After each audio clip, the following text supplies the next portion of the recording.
me home to the banks of the River Tyne. Take me home to the places I call mine. It's a place I love best, 'cause it's better than the rest. Take me home to the banks of the River Tyne. Take me home to the banks of the River Tyne. Take me home to the place that I call mine. It's a place I love best. Yes, it's better than the rest. Take me home to the banks of the River Tyne. السلام عليكم ورحمة الله وبركاته. أهلا بكم في برنامج نيوكاسل مع وليد. معنا اليوم ضيف مميز، الخبير الاقتصادي الرياضي السيد كيران ماغواير. طبعا استضفناه اليوم. welcome Mr. Kieran. Thank you, وليد. It's great to be back. We are honored and happy to have you. Welcome lads and lasses to our show tonight with a special guest Mr. Kieran Maguire. طبعا راح نتكلم عن أمور الرعاية المختصة بالتيشيرتات، عقود الرعاية. أيضا راح نتكلم برضو عن الميزانية النادي نيوكاسل، قواعد اللعب المالي النظيف اللي صارت عليها كثير لخبطة. طبعا في بعض الأسئلة وصلتني، راح نسأل إن شاء الله الأستاذ كيران عن هذه الأسئلة، لكن رجاء نحاولوا يعني الأسئلة نبغى أسئلة خصوصا في المجال أو عنوان الحلقة، ما نبغى الأسئلة العامة لأن جتني أسئلة كثير عامة مستغرب منها صراحة. All right, Mr. Kieran, let's get into this. I remember I asked you before regarding t-shirt sales for any team in the Premier League. I think I remember you said something about 6% of the profit value to the team. Is that a fixed number, or it's different in Newcastle, or can be different if the two party agree on it? It always comes down to the individual negotiations for individual clubs. The standard commission on each shirt sale is 7%. And what will normally happen is the club and the manufacturers, Adidas, Puma, Castore, Nike, they will say, we will pay you, let's say, $5 million, $10 million. In the case of Manchester United, it's about $95 million guaranteed, plus we'll give you 7% in respect of each shirt. But in the case of Liverpool, they've negotiated a deal with Nike, where I think Nike are paying around about only $50 million compared to the $100 million that we're seeing for Manchester United. But Liverpool have a 20% commission on every shirt sold. So it does vary from club to club. So we'll have to wait and see how so it could be more than 6%. It could be. That would have been negotiated between the club and Castore at the start of the contract, and we'll find out in due course. And of course, Castore might decide to renew the contract, in which case it will be potentially on more beneficial terms for Newcastle United. Speaking of Castore, a lot of Saudi fans and Newcastle fans was wondering about the previous owner, Mr. McAshley. He released the shirts on sale in his Sport Direct shops earlier than the club. I know this is maybe some in contract, but we just want your opinion on this. Yani, how's that happen usually? Because it's weird for us that not the club who first put the shirts on sale on their stores. Well, I'll be very careful what I say, mainly because we know that Mr. Ashley does like to take people to the law courts. You're absolutely right that it is unusual for a retail company to be given first rights to sell the shirts. You would have expected them to have paid the football club for that privilege. We don't know whether that was the case in respect of Sports Direct and Newcastle United.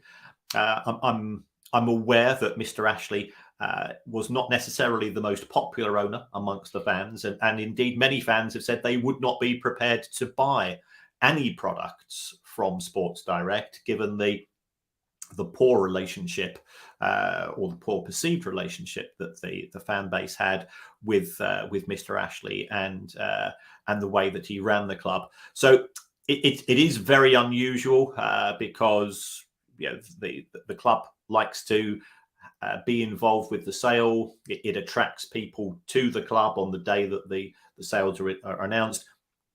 Having said that, we are now living in a world of e-commerce, and many transactions are, of course, undertaken online, and people will buy them from the club or from an approved retailer via the website rather than physically going to buy the material themselves. So is it contracted because he released it earlier than the club? Maybe there is some mistakes or maybe some ignorance part in the contract allow him to do that? Well, one would have thought so. It's normally the focus of attention when a club announces a new kit is at the club itself. So for the retailer Sports Direct to be given the first opportunity to sell the shirts, then there must be some form of contractual agreement between the football club and the retailer and Castore for that to take place. We don't have access, of course, to those contracts.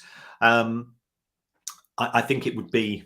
I think fans would like to know the details because it's their club, but also there could be a clause in the contract between Mr. Ashley and the new owners of Newcastle United to say that he doesn't want that to be disclosed, and therefore that will be part of the sale agreement of Newcastle United to PIF and Amanda Staveley and Reuben Brothers and so on.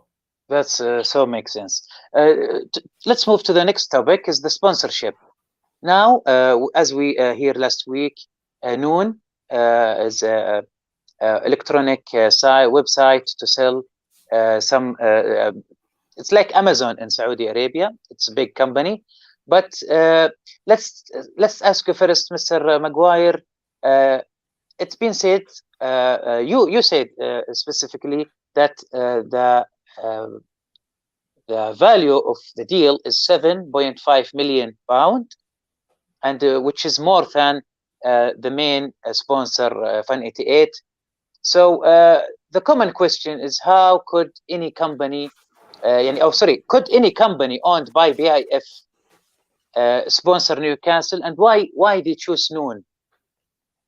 Well, I had heard from sources within football that Newcastle United were asking for 7.5 million. Now, what you ask and what you get are not necessarily the same thing, but certainly that was the price that they were aiming to negotiate for the sleeve sponsorship deal. So clubs have two sponsor deals. Clearly, they've got a front of shirt and they've got a sleeve sponsor deal. There is what is called a related party clause in the Premier League, such that if a football club enters into any form of sponsorship arrangement with an organisation which is connected to the club owners, then it has to be agreed that the price between the two parties is a market rate. So there's two things we don't know. First of all, we don't actually know the price. We only know the asking price. And secondly, we don't know whether or not the price has been approved by the Premier League. What does tend to happen is that the contract between Noon and Newcastle United could be for 7.5 million, and the Premier League might say, and again, this is all pure speculation, that for financial fair play purposes, we're only going to say that it's 4 million. So there's a lot of unknowns. Is it a high price? Well, it's certainly a higher price than most of the what we call the big six clubs, and clearly Newcastle want to make that a big seven. I think Chelsea have around about £20 million a year. Manchester United have somewhere in the region of 10 to 15. I think Liverpool have 5, but they're asking for 10. So Newcastle's is high by comparison to the likes of small clubs such as Crystal Palace, who will probably be lucky to get somewhere between 500,000 and £1 million. but it is not high compared to those clubs who are competing for European places. So I think Newcastle are trying to put themselves at the top end of the non-Big Six clubs. In terms of why noon, well, they're looking for publicity, just like all sponsors do, and they see this as a means of achieving that. Clearly, there will be, as you know too well yourself, وليد, that there is a lot of attention and interest in Newcastle United in the Kingdom of Saudi Arabia, and therefore, from a marketing point of view, you can see the logic in the nature of the deal. This is interesting. So you hear that they asking, or the club asking for 7.5 million from this company. How this number calculated usually? Why it's not more or less? Well, yeah. Whenever you're trying to sell anything, you try to get a feel for what the market would be willing to bear. I think if Newcastle had asked for 20 million and received 20 million, then it would have provoked a lot of negative reaction from other clubs in the Premier League. So I would imagine that Newcastle would have done their homework. They would have tried to have found out what other clubs are getting for shirt sponsorship deals. They will factor in that Newcastle are a big non-Big Six club, if you know what I mean, in terms of ground capacity. Newcastle being a single city club, therefore gets a lot of attention, and they would have used that to try to extract the maximum amount from all potential sponsors. And it could be that Noon came up with the best offer of all of the people that Newcastle spoke to. They were happy, they did their due diligence, and they signed off on the deal. Brilliant. So makes sense that maybe Noon should be the best offer. Okay, one question we are all we're asking. We remember previous, we know the rules change in advertising and sponsorship in the club after the takeover, apparently. But we want to know, can any company owned by BIF sponsor Newcastle? Yes, absolutely. And any company anywhere can sponsor Newcastle. They can agree a deal for any, you can be Newcastle's official, mineral drink supplier, you could be their IT supplier, and it doesn't matter who the owners of that company are, and they can negotiate a deal for whatever value both parties are happy to sign off on. If the company, however, does have a connection with the owners, it then has to go through the fair value discussions, the fair value panel. And it could be that an agreement between Newcastle and the sponsor for 12 million is only given a value of 4 million for financial fair play purposes.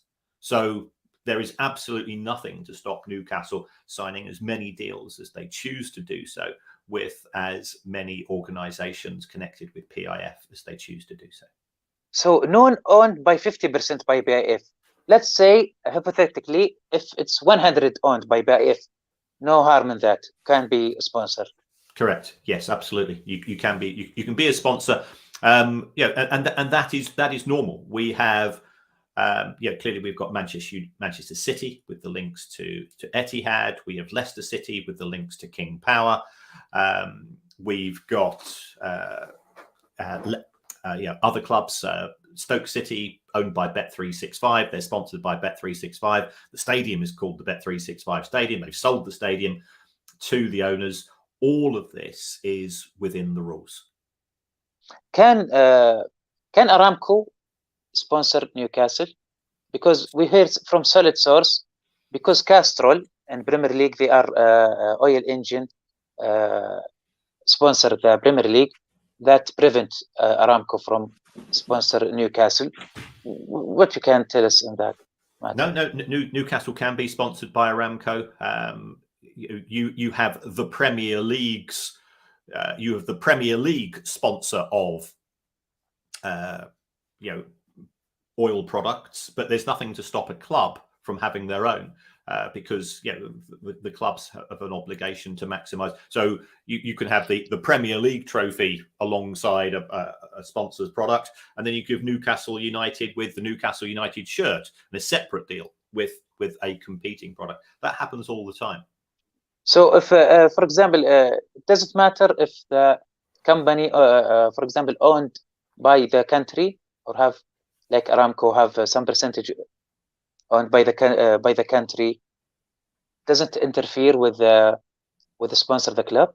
No. Newcastle are free to do whatever they want, because otherwise it will be very restrictive as to which companies clubs could have partnerships with.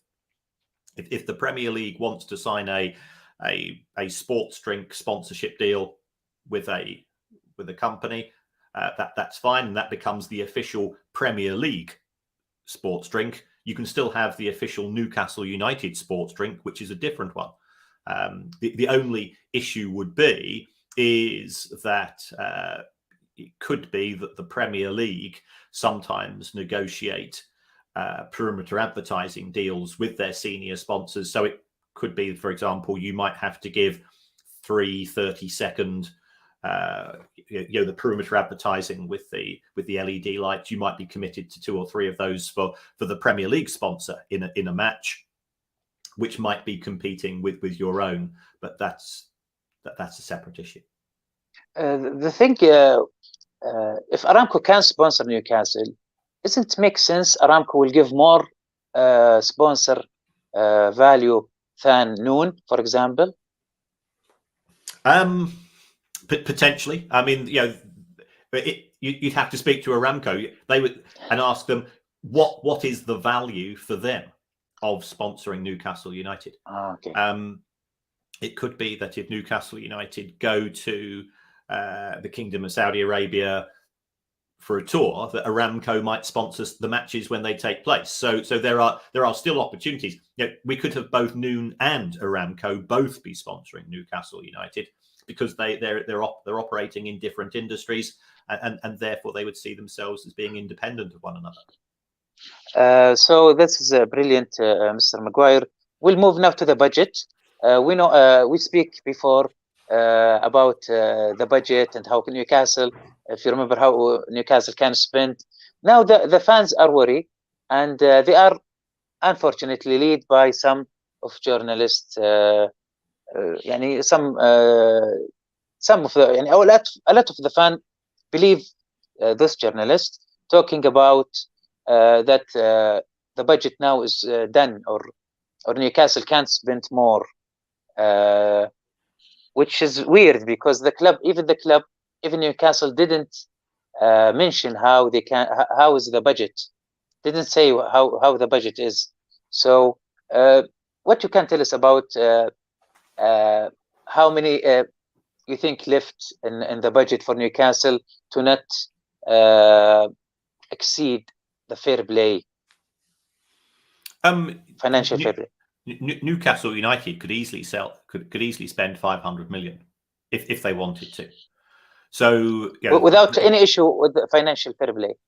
Yes, because although Mike Ashley was a controversial owner, as a business, he ran Newcastle United as a profit, and the new owners, PIF, inherited a club which had a positive financial fair play balance, and you're allowed to turn that into a negative balance of 105 million over 3 years. But if you sign a player for 50 million on a 5-year contract, that is treated as 10 million every year. So if you spend 500 million on players on 5-year contracts, it's only a 100 million cost, clearly plus their wages, as far as financial fair play is concerned.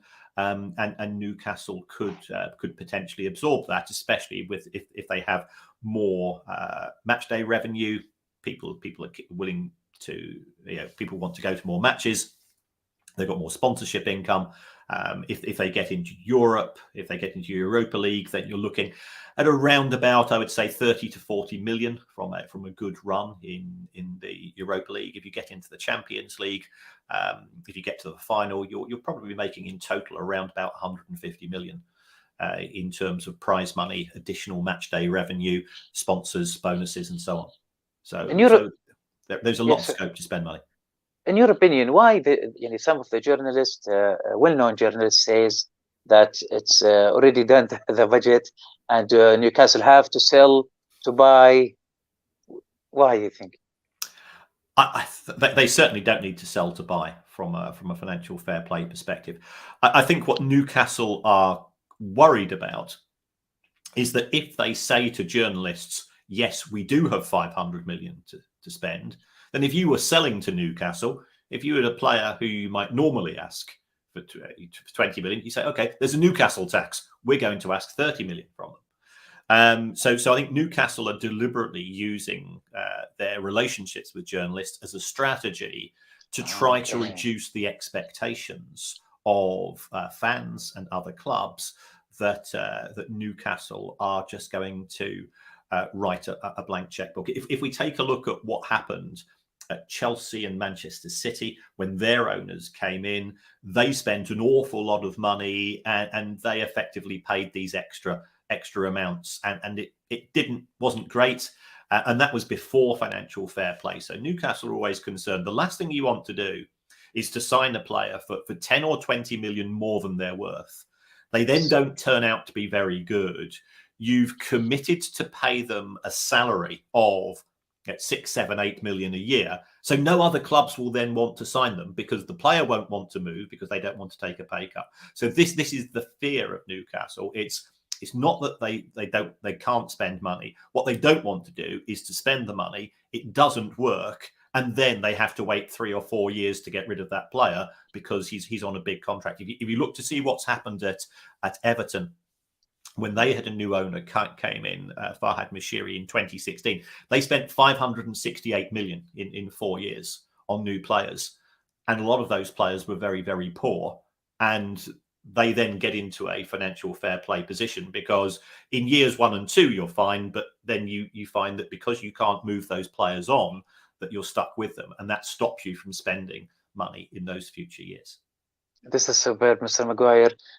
Some of the journalists we host before some journalists, we talk about something general regarding the payments. It's been said by the journalists that when we sign a player, one of the obstacles is trying to convince the agent and the players and the club we are buying the player from that the payment will be divided into installments just to avoid financial fair play. Does this make sense? Because this is what taking the... No, that's... I think the journalists don't understand how financial fair play works. The transfer fee for financial fair play, if you agree a fee for 50 million for 5 years, that's 10 million. For financial fair play. It doesn't make any difference whether you pay the 50 million in 1 installment or the 50 million in 2 installments or the 50 million in 4 installments. That's to do with cash and cash flow. Financial fair play is all to do with the overall value of the contract and the overall life of the contract. How and when it is paid is completely irrelevant. So I think those journalists are a bit confused. So why they are doing installment? Why not at once? As long as no difference, just the cash if it's available or not. It's cash flow. When I went and bought my house, I agreed to pay for it over 25 years because I didn't have the cash to pay for it now. And whilst clearly PIF have clearly PIF have unlimited amounts of cash, it could be as part of their agreement with the other shareholders that they agree that they won't put in too much cash because it might oblige the other shareholders to also put in cash. So if it's split 80-10-10, if PIF say, well, we're going to put in 100 million, does that mean that Amanda Staveley's got to put in 10 million? She might not have the 10 million. So we don't know But also in terms of instalments, it is the normal way of dealing with transactions and transfers in football. We've got clubs such as Arsenal who owe nearly 150 million to other clubs in outstanding instalments, because if you are buying something on a big ticket, you don't normally pay the whole amount immediately. So, for example, last signing, Sven Botman, we signed early contract, and it's been said we can't announce the player until 1st of July, because the checkbook, or not checkbook, sorry, some accounts paper to make it for the next season, not the previous season. Is that true? Yes. This is more to do with the selling club. So the way that football player transfers are dealt with. The selling club. The selling club. Now, if you sell the player on the 30th of June, all of the profit, if you sell a player on the 30th of June, 2022, all of the profit goes into the accounts for the season 21-22. If you delay that sale until the 1st of July, all of the profits go into the 2022-23 season's accounts. Now, it could be that your 2022 accounts look quite good. So if your accounts are looking good, you don't need extra profits in that year. And therefore, you delay the sale 24 hours and you put all of the profits into next year's accounts and also into next year's financial fair play calculations. So this is normally driven by the selling club rather than the buying club. It won't it would make no difference to Newcastle whether it was the 30th of June or the 1st of July. Yeah, that was very confusing. Thank you, Mr. Kieran. We have some question from our colleague, Mr. Yahya. He asked if Newcastle badge or the logo of Newcastle club being changed, is it going to affect the trade market value of the club? No, not at all. We see clubs change their badges on a regular basis. Fans are very emotionally attached to the badge, but sometimes that can upset fans, and therefore I think it's something which should be dealt with diplomatically and carefully, because the badge is part of the club's history and heritage. But if it's changed and there's been consultation with the fans, it won't affect you can trademark the new badge and you've got protection from that. Brilliant, sir. Last question from our friend Yazid. Can Mr. Maguire share his opinion on the financial statement of Newcastle and some financial info and his expectation? I'm really interested in his view. Newcastle, I'm just getting my Newcastle spreadsheet up here in front of me. I think it's difficult to actually assess Newcastle's finances from a normal position, because the two most recent sets of accounts both were impacted by COVID. And as a result of that, the club did lose some money, but it lost relatively little money. Newcastle have good control over wages. In the pre-COVID years, Newcastle were spending less than 60 cents on the dollar in terms of wages. UEFA say keep it below 70. I'd expect that, however, to rise, because clearly Newcastle are investing in players. As far as the cost of the squad is concerned, the total squad cost was 233 million. That compares to Manchester United and Manchester City and Chelsea, who are around about 1 billion. So there are significant differences, and I think that reflects the very cautious approach to spending money that we saw under Mike Ashley, which contributed towards the fall in the relationship. So the accounts look actually very strong from a financial point of view. In the 14 years that Mike Ashley ran the club, it made a profit of 30 million. That's unheard of in the world of football.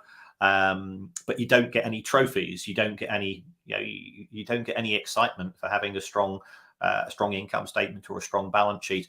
But as I've mentioned before, whilst it was bad for excitement on the pitch, it has given the new owners far more flexibility as to what they can do in terms of spending money quickly following the takeover. It's been a pleasure and honor as always, Mr. Kieran. Thank you very much for joining us in such short notice. Thank you, Mr. Kieran. Appreciate it. Thank you, Waleed, and I look forward to seeing you at the Amex perhaps next season. We're playing Newcastle. Newcastle's first away game of the season, isn't it, at the Amex? Yeah, the second game, and hopefully I will not be lost again. Okay, terrific. Thank you, Mr. Kieran. Thank you for the invite. Thank you. Thank you.